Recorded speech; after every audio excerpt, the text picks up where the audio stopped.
Guys, this is me Aniket Gupta. Welcome to my YouTube channel. So guys, आज हम botany का next topic पढ़ने जा रहे हैं, न्यूक्लियोलस। ठीक है, इससे पहले हमने न्यूक्लियस के बारे में पढ़ा था और आज हम न्यूक्लियोलस के बारे में पढ़ने जा रहे हैं, जो कि आपके सिलेबस में टॉपिक है organisation and function of nucleolus. So start करते हैं। सबसे पहले जो न्यूक्लियोलस था, इसकी डिस्कवरी किसने की थी, इसको फर्स्ट टाइम किसने ऑब्ज़र्व किया था? फोंटाना 1781 में। फोंटाना नाम का साइंटिस्ट था जिसने 1781 में जो स्किन सेल्स थे ईल के, ईल जो है एक फ़िश है, रे फिन्ड फिश है, जो कि ऑर्डर एंग्विलीफॉर्मिस में आती है। उसका जो स्किन का सेल होता है उसके अंदर से इसने न्यूक्लियोलस की फर्स्ट टाइम इसने उसको ऑब्ज़र्व किया। एंड बाद में जाकर 1840 में जाकर वैगनर नाम के साइंटिस्ट ने इसको डिस्क्राइब किया। और जो टर्म न्यूक्लियोलस थी ये क्वाइंड किसने की? उसी ईयर में बोमेन नाम के साइंटिस्ट ने इसकी टर्म को क्वाइंड किया। तीन चीज़ें हैं। फर्स्ट टाइम ऑब्जर्वेशन किसने की? फोंटाना ने की 1781 में स्किन सेल्स ऑफ ईल से। लेटर ऑन वैगनर ने 1840 में इसको डिस्क्राइब किया एंड सेम ईयर में जो टर्म थी न्यूक्लियोलस की वो दी बोमेन ने। ठीक है, अब अगर हम इसके स्ट्रक्चर की बात करें, ये जो न्यूक्लियोलस रहता है it is embedded in the matrix of nucleus. जो न्यूक्लियस का मैट्रिक्स था, जो कैरियोलिम्फ हमने पढ़ा था, उस कैरियोलिम्फ के अंदर एम्बेड होता है। और ये दिखता कैसा है? Dense rounded Oval and acidophilic body called nucleolus. Acidophilic का मतलब हो गया ये जितनी भी डाइज होती हैं जब हम स्टेनिंग करते हैं, ये एसिड वाली डाइज को लव करता है। एसिड वाली डाइज से ये अपना, हम जब इसमें एसिड वाली डाइज डालते हैं तो ये अपना कलर दिखाता है, इसलिए एसिडोफिलिक बॉडीज़ को कहा गया है। न्यूक्लियोलस के अंदर इसकी अपनी मेम्ब्रेन नहीं होती है। ठीक है, और ये ज़्यादा डेंस हमें दिखता है देन द सराउंडिंग न्यूक्लियोप्लाज्म। जो साइड पे न्यूक्लियोप्लाज्म है उसके अंदर ये हमें एक डेंस सा दिखेगा, उससे ज़्यादा डेंस होगा और इसीलिए ये थोड़ा सा डिस्टिंक्टली विजिबल होता है। जो साइज़ है न्यूक्लियोलस का उसको रिलेट किया गया है with the synthetic activity of the cell, कि सेल क्या एक्टिविटी परफॉर्म कर रहा है।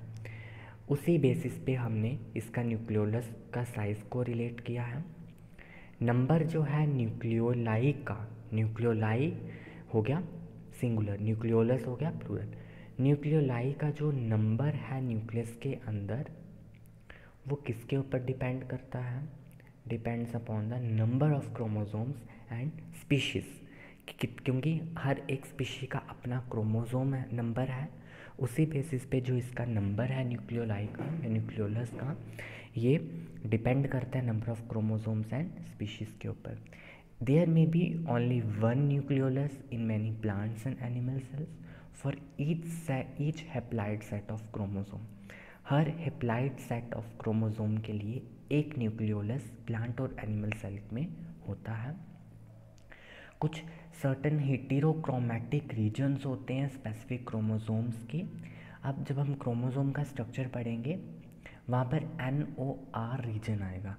NOR रीजन क्या होता है? जो ऐसा रीजन जो न्यूक्लियोलस के साथ एसोसिएशन में रहता है और वो क्या बनाता है? Nucleolar organising region, NOR।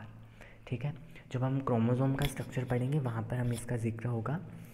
तो देयर आर सर्टन हेटेरोक्रोमैटिक रीजन्स होते हैं कुछ क्रोमोसोम्स के, जो कि एसोसिएशन में रहते हैं न्यूक्लियोलस से, और वो क्या बनाते हैं? Nucleolar organising regions.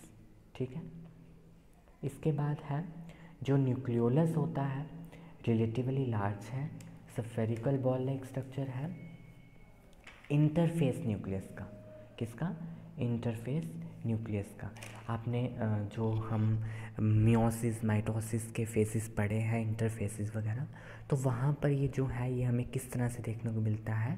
ball like structure and occupies up to 25% of the total nuclear volume। जो टोटल न्यूक्लियर वॉल्यूम है उसमें से 25% ये ऑक्यूपाई करता है। ये bodies fusion negative and not bound by any membrane. ये बॉडीज फ्यूजन नेगेटिव होती हैं, ये भी एक डाई का ही नाम है, एंड ये किसी मेम्ब्रेन से बाउंड नहीं होता। Just like the nuclear envelope, the nucleolus also disappears during prophase and reappears during telophase. Prophase के टाइम पर हम देखते हैं कि जो न्यूक्लियर एनवलप है वो डिसअपेयर होने लगती है ना। क्रोमोसोम्स, फिर जो क्रोमैटिन मटेरियल है वो क्रोमोसोम की फॉर्म में आता है, स्पिंडल अपरेटस बनता है। तो उस टाइम पर न्यूक्लियर एनवलप की तरह ही ये जो न्यूक्लियोलस है ये भी डिसअपेयर होता है प्रोफेज के टाइम पर, और ये अपेयर कब होता है? During the telophase of the cell division. जो पोजीशन है न्यूक्लियोलस की न्यूक्लियस के अंदर उसको क्या बोला गया? एसेंट्रिक। एसेंट्रिक, सेंटर में नहीं है, साइड पे है। अगर हम न्यूक्लियोलस की बात करें, structurally the nucleolus consist of following 4 regions. अगर स्ट्रक्चरली बात की जाए, ये जो न्यूक्लियोलस होता है ये 4 रीजन्स हैं इसके अंदर। Granular region, fibrillar region, matrix region और न्यूक्लियोलर क्रोमैटिन। तो सबसे पहले जो ग्रैन्युलर रीजन है ये बाहर पेरिफेरल पार्ट होता है न्यूक्लियोलस का, और इसके अंदर स्फेरिकल ग्रेन्यूल्स होते हैं। ग्रैन्युलर रीजन इसलिए बोला गया क्योंकि because they are having spherical granules having a diameter of 150 to 200 angstrom. ठीक है, अब हर ग्रेन्यूल क्या रिप्रेजेंट करता है? Ribosome unit, sub unit, ribosome sub unit, that is tRNA और राइबोसोमल प्रोटीन। ठीक है, वो ग्रेन्यूल के अंदर क्या होता है? Ribosome sub unit, tRNA and ribosomal protein. I hope ये फर्स्ट क्लियर हो आपको। ग्रेन्युलर रीजन जब भी आपने लिखना है it is a peripheral part of the nucleolus and they are having spherical granules. और उन स्फेरिकल ग्रेन्यूल, जो एक स्फेरिकल ग्रेन्यूल होता है वो क्या रिप्रेजेंट कर रहा है? Ribosome sub unit, tRNA and ribosomal proteins. Next region is fibrillar region. ये वो रीजन होता है जहाँ पर छोटे छोटे पतले पतले फिब्रिल्स होते हैं जो क्या रिप्रेजेंट करते हैं?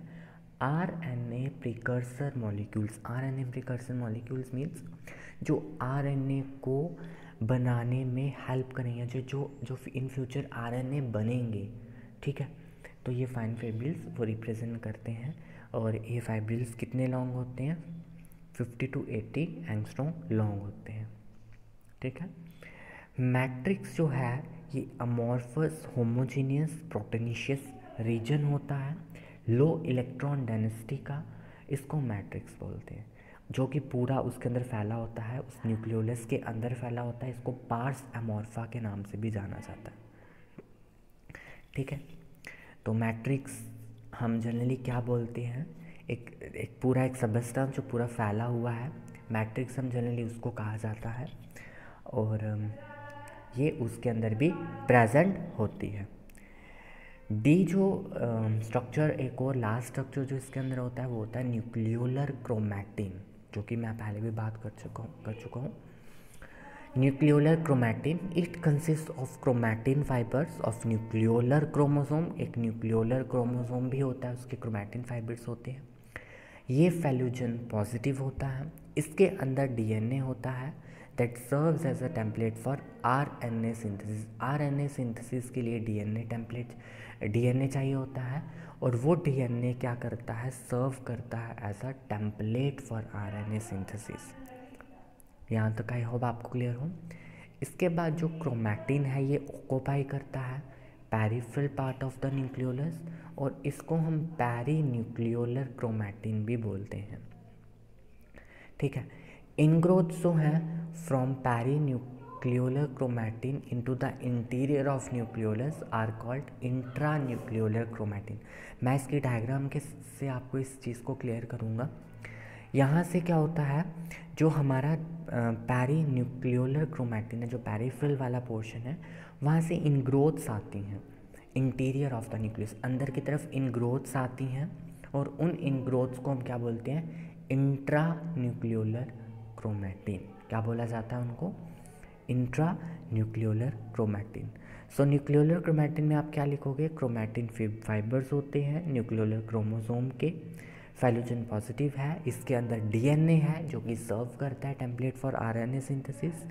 एंड ये जो क्रोमैटिन जितना भी है ये पेरिफेरल पार्ट को ऑक्युपाई करता है, इसीलिए हम इसको पेरीन्यूक्लियोलर क्रोमैटिन बोलते हैं। और ये पेरीन्यूक्लियोलर क्रोमैटिन इनग्रोथ्स बनाता है into the interior of the nucleolus, और उनको हम बोलते हैं इंट्रा न्यूक्लियोलर क्रोमैटिन। ठीक है। सो अब हम इसकी डायग्राम को देख लेते हैं। सो ये डायग्राम है न्यूक्लियोलस की, स्ट्रक्चर ऑफ न्यूक्लियोलस। सबसे पहले हमने पढ़ा ग्रैन्युलर पोर्शन या ग्रैन्युलर रीजन, जिसके अंदर राइबोसोमल प्रिकर्सर्स थे, राइबोसोमल सब यूनिट्स थे, जो कि आपको कहाँ दिख रहा है, पेरिफेरल पार्ट में दिख रहा है। ये बाहर बाहर आप देख सकते हो। ठीक है, ये आपको दिख रहा है, ये वाला पोर्शन यहाँ पर। इसके बाद फाइब्रिलर पोर्शन है जिसके अंदर आरएनए फिब्रिल्स हैं, और ये आरएनए फिब्रिल्स क्या थे, आरएनए प्रिकर्सर मॉलिक्यूल्स। तो ये आपको आ गया फिब्रिलर पोर्शन। नेक्स्ट मैट्रिक्स, जिसको हमने पार्स एमॉर्फा कहा, जो कि पूरा फैला हुआ है, पूरा का पूरा इसमें फैला हुआ है। And next is nucleolar chromatin. Nucleolar chromatin जो है वो है बाहर की तरफ, ये वाला। ठीक है, और यहाँ पर इसकी कोई मेम्ब्रेन नहीं है, ये न्यूक्लियोलर क्रोमैटिन ही है, इसमें मेम्ब्रेन नहीं होती। तो आप ये मत समझना कि ये सारी की सारी मेम्ब्रेन है ना, ये मेम्ब्रेन नहीं है, ये क्या है, न्यूक्लियोलर क्रोमैटिन है। और इस न्यूक्लियोलर क्रोमैटिन को जो बाहर वाला पेरिफेरल वाला था उसको हमने किस नाम से जाना था, पेरीन्यूक्लियोलर क्रोमैटिन के नाम से जाना था। The chromatin that occupies the peripheral part of the nucleolus, जो पेरिफेरल पार्ट था न्यूक्लियोलस का, उसको हमने पेरीन्यूक्लियोलर क्रोमैटिन बोला था। और इस पेरीन्यूक्लियोलर क्रोमैटिन से इनग्रोथ्स आई थी, ये इनग्रोथ्स जिसको इंट्रा न्यूक्लियोलर क्रोमैटिन बोला है। ठीक है, ये इनग्रोथ, ये इनग्रोथ, ये वाली इनग्रोथ, इसको क्या बोला है, इंट्रा न्यूक्लियोलर क्रोमैटिन। सो आपको ये डायग्राम, इस वीडियो को पॉज करके, इस वीडियो से पॉज करके इसकी डायग्राम आप बना लीजिएगा। सो इस आई होप आपको ये पूरा इसका स्ट्रक्चर क्लियर है। अब हम इसके फंक्शंस की तरफ जाएंगे। ठीक है, सो नाउ अब हम डिस्कस करते हैं फंक्शंस ऑफ न्यूक्लियोलस। सो मैंने दो टाइप के फंक्शंस लिखे, ऊपर भी लिखे नीचे भी लिखे। सो नीचे वाले पढ़ लेते हैं। मेन फंक्शन न्यूक्लियोलस का सबसे पहले ऑर्गेनाइजेशन करना राइबोसोम्स की। और अगर आपको कॉम्पिटिटिव में कहीं पे भी एग्ज़ाम में क्वेश्चन आता है कि फैक्ट्री ऑफ राइबोसोम्स क्या है, फैक्ट्री ऑफ राइबोसोम्स न्यूक्लियोलस है। ठीक है, न्यूक्लियोलस के अंदर ही राइबोसोमल प्रिकर्सर्स थे और वो राइबोसोम्स को बनाते हैं। इसके बाद ये सिंथेसाइज भी करता है और स्टोर भी करके रखता है आरएनए को। इसके बाद ये रिसीव करता है राइबोसोमल प्रोटीन्स को, कहाँ से, साइटोप्लाज्म से, और राइबोसोमल सब यूनिट्स को बनाता है with the help of these components, and these sub unit then move out into the cytoplasm through nuclear pores. हमें पता है जो राइबोसोमल प्रोटीन्स हैं वो बाहर से साइटोप्लाज्म से आएंगे, अंदर राइबोसोमल प्रिकर्सर्स हैं, वो राइबोसोमल प्रोटीन्स मिलकर राइबोसोमल प्रिकर्सर मिलकर राइबोसोम बनाएंगे। कौन सा वाला राइबोसोम बनाएंगे, एक्टिव राइबोसोम। और वो एक्टिव राइबोसोम को कहाँ भेज देंगे, बाहर भेज देंगे वाया न्यूक्लियर पोर्स, जो हमने लास्ट वीडियो में डिस्कस किया था। ठीक है, और आप लिख सकते हो माइटोसिस में भी हेल्प करता है ये। साथ ही साथ ये एक इंटरमीडिएटर है in the transmission of genetic information, and protein synthesis में भी ये हेल्प करता है। So these are the some functions of nucleolus. तो इसी के साथ आपका जो न्यूक्लियस वाला जो होल टॉपिक था आपका, आई थिंक 1.4 वाला जो सब यूनिट था, ये कंप्लीट हो जाता है। इसी के साथ आपके अब कुछ ऑर्गेनेल्स बचते हैं, mitochondria, endoplasmic reticulum and Golgi bodies and chloroplast. अब यही 3-4 टॉपिक्स बचते हैं। तो आने वाली वीडियोस में मैं उन 4 टॉपिक्स को कवर करूँगा। सो तब तक के लिए all the very best and इस वीडियो को पूरा देखिएगा। और अगर आपको कोई भी प्रॉब्लम आती है तो आप मुझे कमेंट कर सकते हैं and thank you so much.